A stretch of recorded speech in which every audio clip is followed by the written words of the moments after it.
Okay, see how well I can stay on track today. So there was like yesterday when I was talking, then there was something, and I may have covered up more than I think or whatever, but at the end where I was saying there was some other thing I wanted to talk about. It's perception. You know, her perception of me, and it's all based on these biases that are in her. So when she's looking out of her eyes, she is seeing through that lens. She's seeing me as she perceives me. So if she perceives me as a racist, then especially that that word, that is like a huge trigger right now. Like they're using it as a weapon, basically.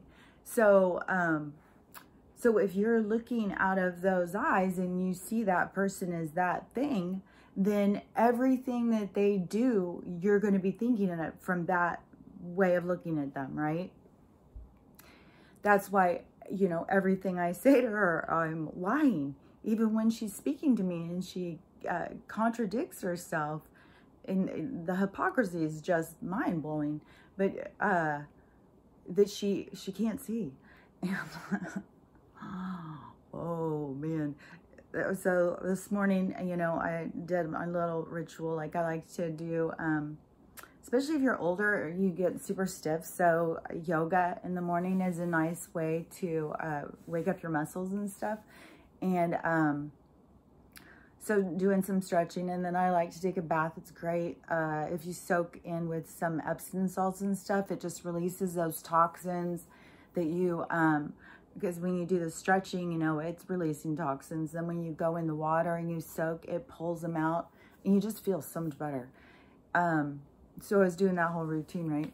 And so when I got done, then I came out to make Stella's food, and in my window's direct, you know, that fucking gate. So when I look up, I see her car is gone, and I'm like, oh, nice. I'm not gonna have to feel that tense energy that she just is, you know, sending out that she doesn't even know. And so I was like, oh, nice. So I pick up Stella's dish and I put some water in it and I go walk outside to rinse it out. Her dog, one of her dogs, the one that's her favorite, that got her through some hard times in her life, is outside by itself. It's also the runner. It's the one that, you know, somehow magically, if I see it, it's some strange dog running through the neighborhood that just happens to look like this dog exactly. But it's out, just left. It's a runner, and it's just left, and she's just gone. Who knows? Who knows how long she'll be gone? Who knows if she even noticed him leave? I mean, the awareness, like that one day when she kept going out and shutting her gate, I thought, okay, well, you know, because I knew she was thinking I was a liar. I could pick up on it. I could feel it. And then, you know, she said it a couple times through different statements, but then after that, everything I'd say to her, it was the same kind of look. You know, you can pick up on it. And so I knew that everything I was saying, that she's just like, you're a liar. You just shut up. You're a liar. I don't know what's wrong with you. You're a liar. And to me, I've talked about liars. I mean, I was raised to believe that's the garbage below the garbage. So, you know, if you're going to call me a liar, that's very offensive. You know, I'll do you a favor and keep away from you, because I wouldn't want you to have to deal with my toxic lying. So, yeah, that's like a pretty bad thing to call somebody who is thinks lying's bad. So, you know, or to call it. And then though yesterday, yeah, when she blew her top and it all just came spewing out like a volcano. But let me try and finish this sentence. So, with, it's so easy to throw me off my thinking, like, hold on.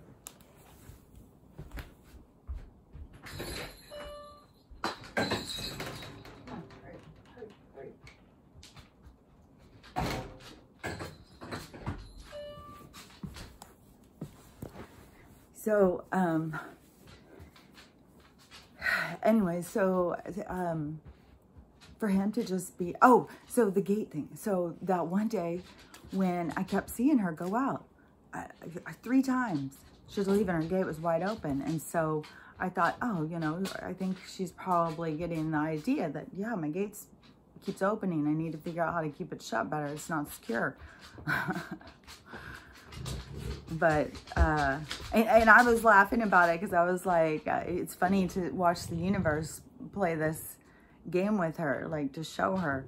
And I thought, this is the kind of shit that back in the day, some women would have got burned over, you know, because, but then to find out that, well, she could have just been lying and denying it and just saying that, her gate's never open, you know. And I said, I saw you go out 3 times yesterday and close it. What? So, you know, but the awareness, like I would not even at all put it past her. The dog went out and she left and was totally oblivious. Totally oblivious. I mean, it's very odd. And that's one of the things that to me is really becoming apparent with these sleepwalking people, the brainwashed ones, the ones that are most in the MK Ultra mind control. You know, and they're the ones that the programming has worked the best. The trigger words just, oh, damn, just set them off. So, you know, they're working against a lot. You know, I'm not saying, you know, something's wrong with her. I mean, well, we know what's wrong with her. She's brainwashed.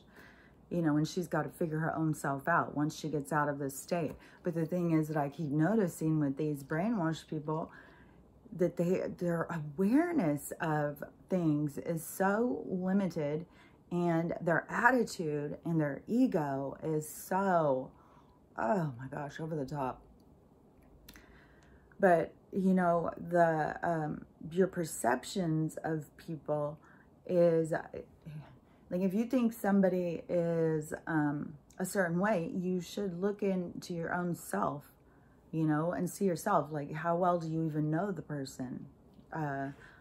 So many people feel like obliged, or feel like it's their duty or something. It's a different word, but I can't think of it.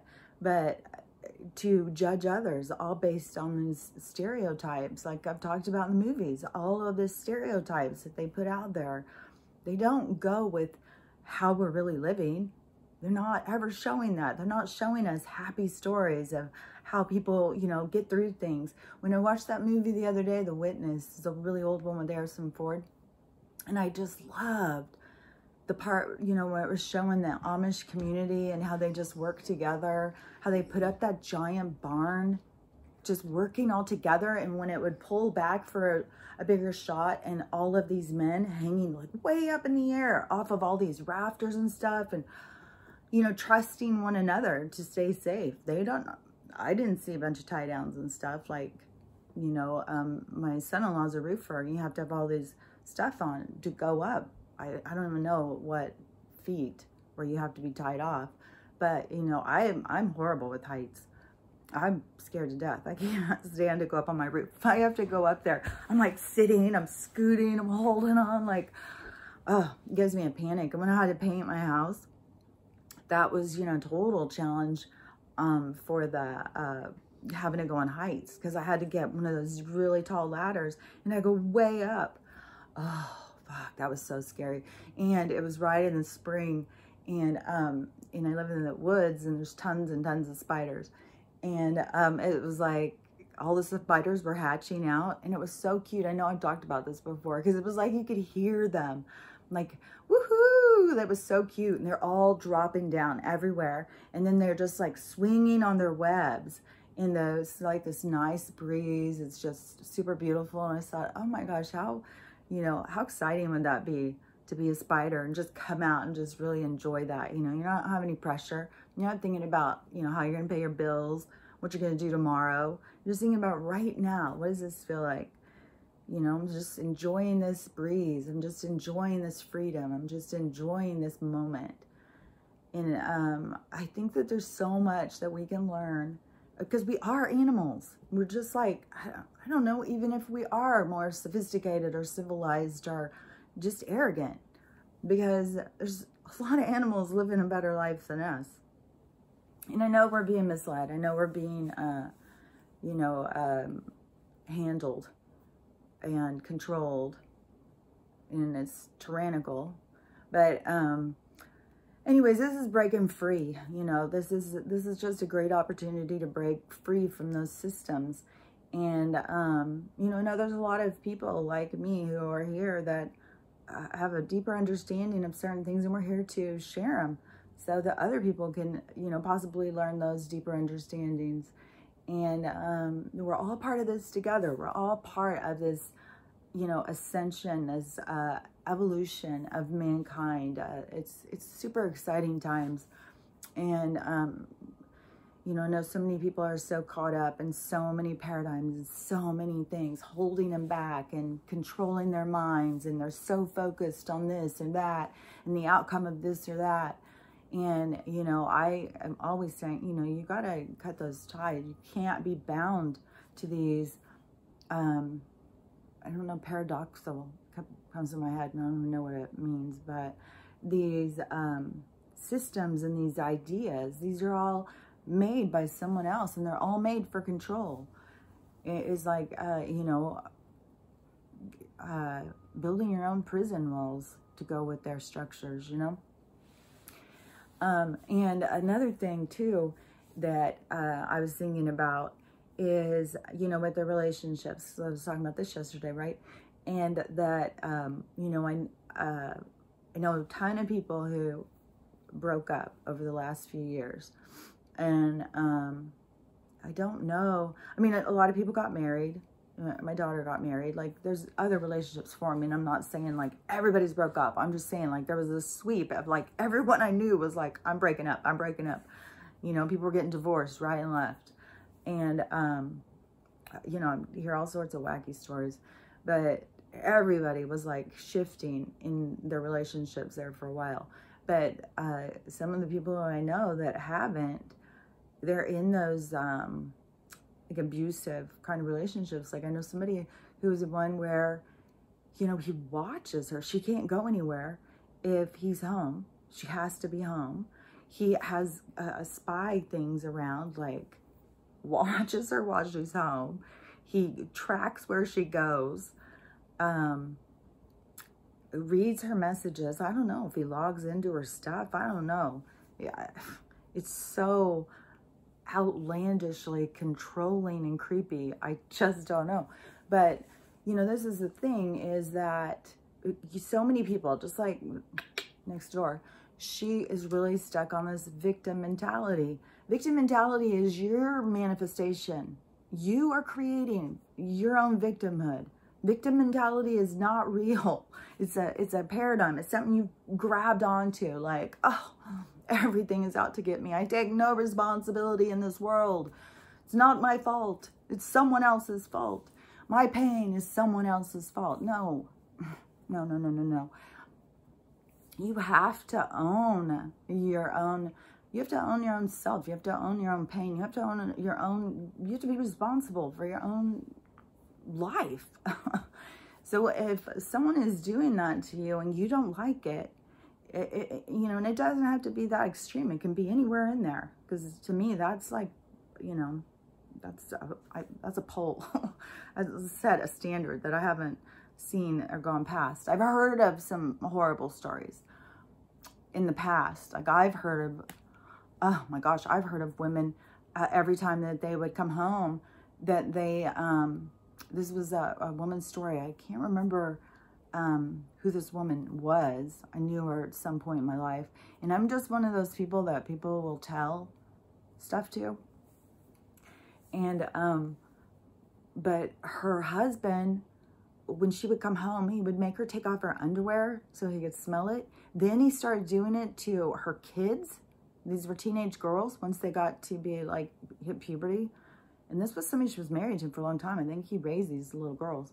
And then he wanted to smell their underwear.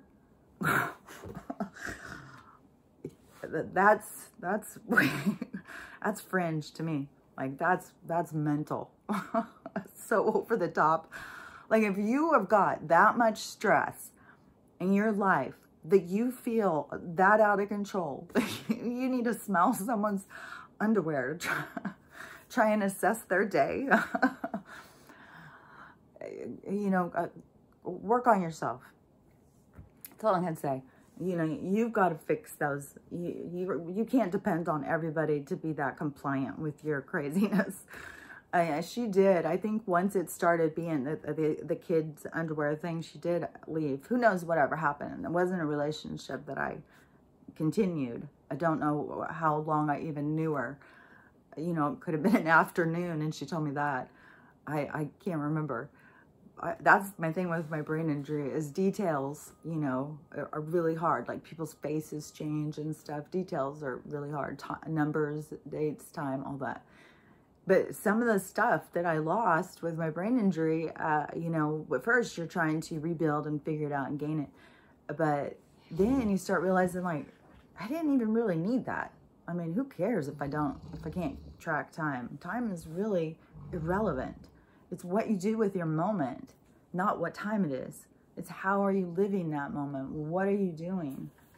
How present are you? That's what time is about. That they want to, you know, track it. I have a clock. That's what I'm looking at. I have a clock, and I wasn't going to put one, but it is, it's kind of like a decoration more. Like it represents something else to me. I have a lot of things that represent something different to me than they do to someone else. Like I have a bunch, not a bunch, like if you say a bunch, some people are going to think like you have 20 or 30. Some people are going to think like you have a wall full. I have, I don't know, 6 or 7 rosaries, just because I think they're really cool. And it's crazy how powerful they are in some people's minds and hands, you know. But I do think that's fascinating. I have a lot of things like that kind of stuff. I have a voodoo doll that it's fascinating. It's just this little doll, but in the wrong hands, it's very powerful. And it's all based on our own belief systems. But, okay, so if we go back to victim mentality, it is, you know, there's a trade-off. Like people will stay in these abusive relationships because of the trade-off, you know. But the this victim mentality of like everything's, you know, isn't your fault. It's you. You did this to me. It's your fault. It's your fault I feel this way. It's your fault I'm experienced this. All that kind of stuff, right? You have to face this side of yourself to get out of that. And it has something to do with, you know, empowering yourself to realize your own power. Like you aren't stuck in an abusive relationship. You have to empower yourself to say, I'm leaving this. This does not align with my views of my own self, and I deserve to be treated better. You know, I'm not going to allow someone else to treat me, especially if you're somebody who tries to always treat people right, then yeah, it's not going to align with you. But it's all a process, you know, and you're going to hit different parts at different times. Like you may jump from this to this to the, you know, it may not go how mine went or someone else's. There's common denominators, but there's also, you know, very unique aspects of your journey. But, you know, I've noticed a lot lately how, you know, people are just like holding on to this victimization. It's like, you know, it's not a badge of honor. It is, you know, it's showing your own weakness of your thoughts of self, kind of, you know, and you don't want to take responsibility and look at your own self. Look at how you're treating other people. Like, you know, are you treating somebody like in this case, that, you know, you're treating me out of the view of you've already assumed I'm a certain way, which doesn't align with anything. Like, I mean, call me a liar like the day after I watched her kids. If that's what you think of me, why the fuck did you let me watch her kids? That's kooky. Give me a 2-year-old and you think that low of me? That it's kooky. So anyways, I just you know, I'm just gonna have words I say all the time. I think everybody does. You know, I can't get all hung up on it. I'll drive myself crazy. I have enough problems with words. I used to know so many. I used to have I don't know, I thought I had a much bigger vocabulary. And then yeah, after the brain injury, it was like a sweep. And then you have to try and like figure out words, and you're saying the wrong words all the time. The first, like my one friend who I met who has a brain injury, hers is from a car accident. And she's still in the first 2 years. She's still, you know, really, really struggling. And I remember, you know, it was hard. I was suicidal. Like, and I had read, you know, that if you get a brain injury, is a huge, high percent of people who get a brain injury or life-altering injury at all are a more higher percentage of suicide. And it is hard. It's very hard to have your life completely abruptly changed, to lose everything, especially if you think like you're building this certain life. You know, you've got everything is all sorted out. You've got it all planned. It's all going, you know, according to plan.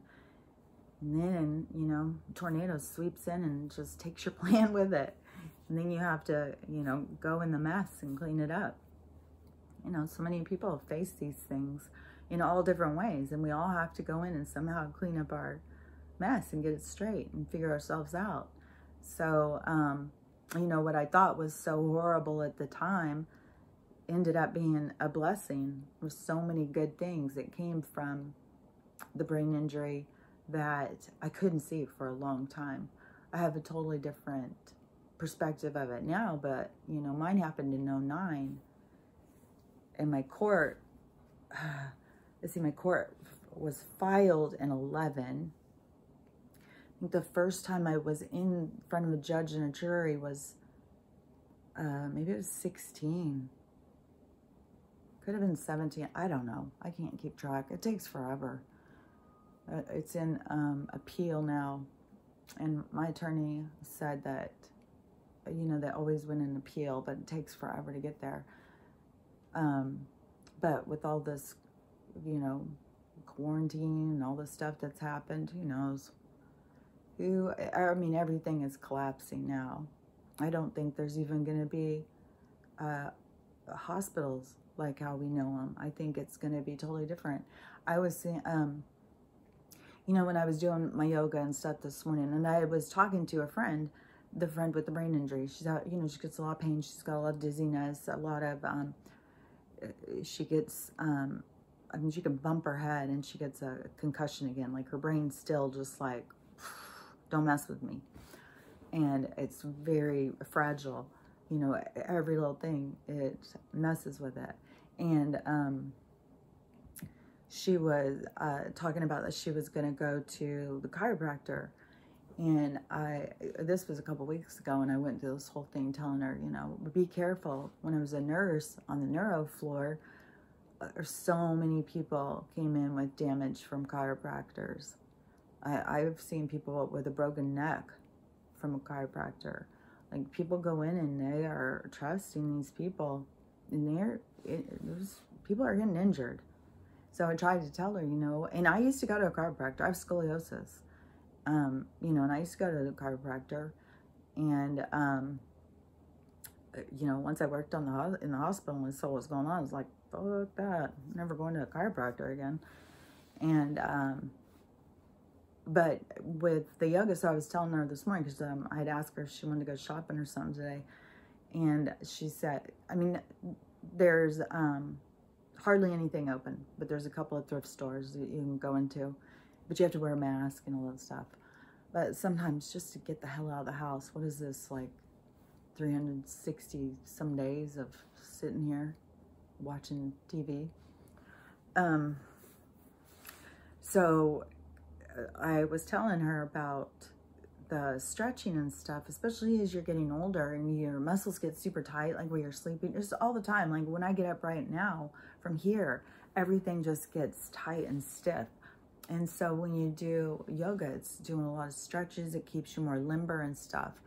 And things that happen as you age is your muscles atrophy. That's why like skin just starts hanging and stuff, because the muscles atrophy. And it's from not using them as much. Well, just think like if we were still like, a lot of different things come into my mind.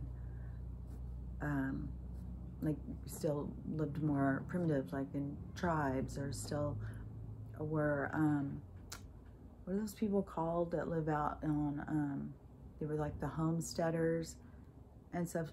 It just seemed like there was times throughout man's existence where you couldn't be a lazy old person. Like you had to be strong and be a part of the team until, you know, there was no way you could anymore. But, you know, here they've made, in this time and space that we're existing in currently, that they have made old people disposable. They're garbage, you know, you don't need them anymore. Then old people see themselves that way. They give up. They, you know, they don't care. And, you know, I mean, we are in a time where we go and we put them in a little building with somebody else to take care of them, and, you know, they just wither away. They don't have their family. They don't have what is important to them, and they just die. And, you know, I think that the people are going to be looking at that stuff a lot more differently now, you know, that's not healthy. I mean, anybody you would put like that. And, I mean, watching those Amish people, I mean, half the guys that were up on these giant rafters hanging from them and stuff, you know, they look like they're like 70. And they're up there, you know, doing it. And my mom, she's, I think she's 74 or 76. Let's see, I'm 59. See, I'll turn 60, and she's 16 years older than me. So when I turn 60, 70, she'll turn 76, right? And then a couple days later, she'll turn 77. So, and she lives on her own. She is super strong. Like, she takes care of herself, you know. She rescues animals. She carries those big bags of food, litter. Like, I just think that you have to see yourself as still a productive human being, you know, no matter what. And you have to work on your own empowerment, your own strength. And anyways, back to someone, and I was telling her about the yoga thing, right? And the stretching, and it just made me think about like the Eastern practices of the like Taekwondo and stuff. I don't know all the names of them, but like judo, all those things, you know, it all is about this balance and movement and breathing and focus, right? And yoga, all these things are all part of that same kind of institution, say. And so they're all about being in touch with your own body, mind, spirit. And so it makes you stronger. It makes you a lot more fit. It makes your mind sharper, everything, you know, to do those practices. And herbs, like I've talked about before, the herbal medicines and the healers. I just did watch those couple of shows with the healers that all were using herbs. And, you know, I mean, for how long before we had pharmacies that were going to save us, killing us with their chemicals, that's what we relied on, was the herbs. And, you know, I've talked about plant medicine, just the properties and marijuana and mushrooms and peyote and all of these things that they want to keep away from us. And, you know, like pot, I smoke it, you know, the other day I had that horrible migraine. It was killing me. And so you smoke it and then it just goes away. Some days it will just keep coming back, like as soon as it wears down and you do have to smoke more. And, you know, if it makes you feel lightheaded or something, it might bother you. But think about the drugs that they're going to give you, how lightheaded they're going to make you feel. I mean, they're damaging your liver. They're damaging all these other parts of you. So, you know, I'll go with the lightheaded feeling. As a matter of fact, there's plenty of times when I smoke just out of boredom. I mean, there's nothing to do. You know, when you're watching TV for whatever, 300 days, and you smoke, it gives it a little extra spice. It just gives it a little, your mind just wanders and you have a different way of seeing things. It's, I don't know, it kind of frees your brain from what's holding it, you know, because we have this part of us that is our consciousness. And, you know, sometimes it's like held in captivity in these bodies. And sometimes when you smoke and you just let it be free, it feels good. It's like, and it makes you not feel so bound. And there's a lot of old people who I know of. I see them talk about it on Nextdoor and stuff. And, you know, I live in Washington where it's legal, and there's a giant farm going in. It's like, oh my gosh, it's huge. The money, oh my gosh. The other day when I was leaving to go to the store, there was the traffic was just blocked. There was so many giant cement trucks that were spinning. So they had concrete. They were coming for doing this giant pour at this farm. And I think there was like 6 of them. I don't know what they're pouring. I mean, they already have this giant building. They already have all these tents and stuff set up. So I'm not sure, but this place is fancy. A lot of money goes into these places. And even there's, you know, I think as we move into the future, you know, that there's going to be a lot of, it's going to help a lot more people than it is right now. But so I see a lot of people talking about it and stuff on Nextdoor, and there is a lot of people who are older who choose to smoke weed for all different things. Like I have glaucoma, boredom, and brain injury. I don't know what all. But, you know, there's a lot of people who smoke for anxiety, for pain. Like I've used it for pain if I have a headache. And, you know, I used to get migraines all the time when I was, that's where they started putting me on all these medicines, was for migraines originally, because, you know, my scoliosis, it twists, like the curvature, like of my back, it kind of curves like this. But then this is how it was explained to me. When you have the S curve, it has to curve back, so it has to complete the S. So in the lower part of my back, it swings out, but when it swings back, this is the, in my neck. It all has that whole S that took this to go.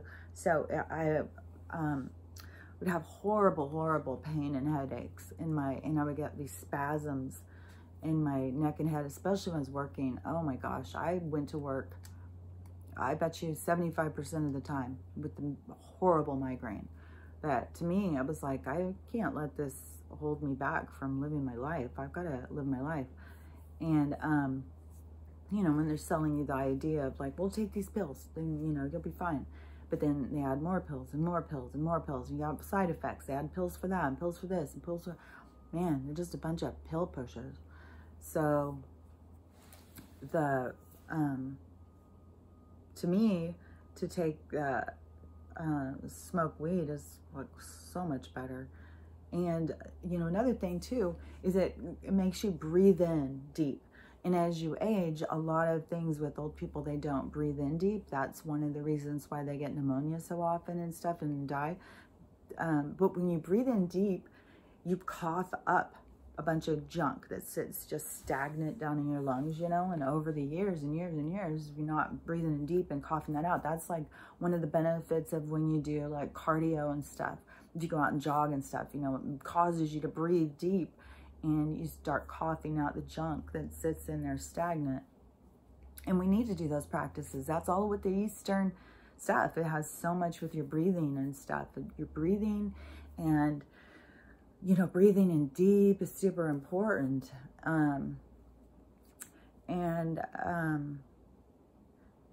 I've got like so many things going on in my head at once. So I know I'm skipping around. But I do believe that we're going to go more to healing, like healers, and taking more care of our own being, our own self. And I think that it will definitely include a lot more with herbs and stuff. I have met that herbalist here, and she learned being out in the, growing up in the woods and being poor, about all the herbs and all that stuff. And, you know, she's got so much knowledge about it. If you have something wrong, you can just say, hey, what herb should I use? She sells herbs and stuff. She has a cute little thing set up. You know, I think there's going to be a lot more of those kinds of people that can help us to understand what herbs use for what. I've watched some homestead videos before. There's a lot of people who have gone off the grid several years ago, and they homestead and they grow their own food. They're completely independent. And a lot of them will talk about the herbs and what you can use as your medicine. And there's so many, like with the marijuana, that there's, I mean, there's things where with epileptic seizures, there's so many different things that they've found that it helps. There's a lot of different things for a while about these little kids who had epilepsy, and the parents were trying to get it legalized because I guess there's some doctors who have worked with it, and the kids can take it and, you know, be seizure free. And seizures are dangerous. Like, you could die. Every single seizure you have, you could die. There's when one of my kids was in school, a friend of hers that she knew, or I think it was her friend's sister, and she was in the bathroom, maybe just like getting ready for school or something, had a seizure, fell down, hit her head on the, you know, I mean, there's all those big porcelain things in there, hit her head and died. It's just, you know, they don't always know they're coming, and they just will drop. So, and, you know, why is that stuff being withheld? You know, why are they withholding information that can help people and heal people? It's just so selfish, and so much with the crimes against humanity.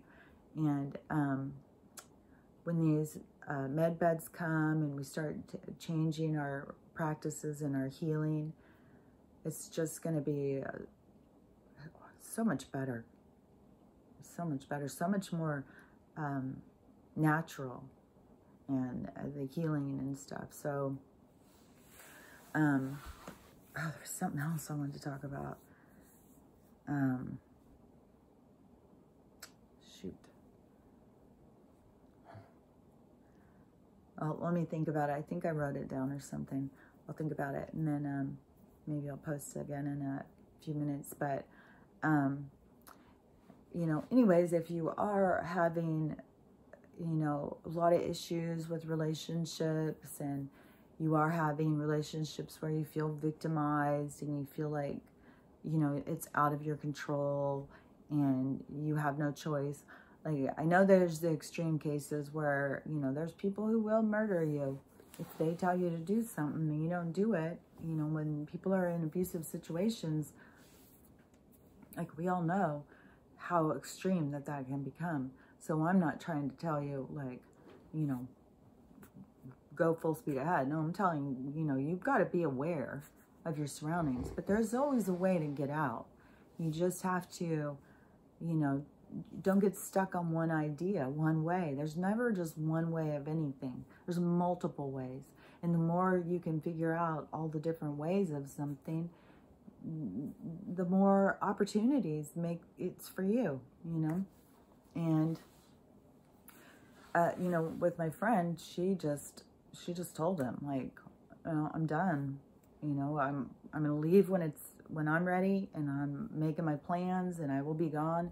And you know, but that's not gonna work for everybody. I mean, like, I was honest the whole time when I was leaving. I said for years, you know, I'm leaving. I'm not staying in this relationship. It's sick, and I'm not living my life like this. And you know, but everybody has to find their own way. And every question that you could possibly have, you will find the answer within. Just take your time, do your practices, do your breathing, do your meditation, just however it takes for you to tune in to what your messages are inside. Because they're talking to you. You just have to learn to listen. So have a great day, and remember, somebody's always watching.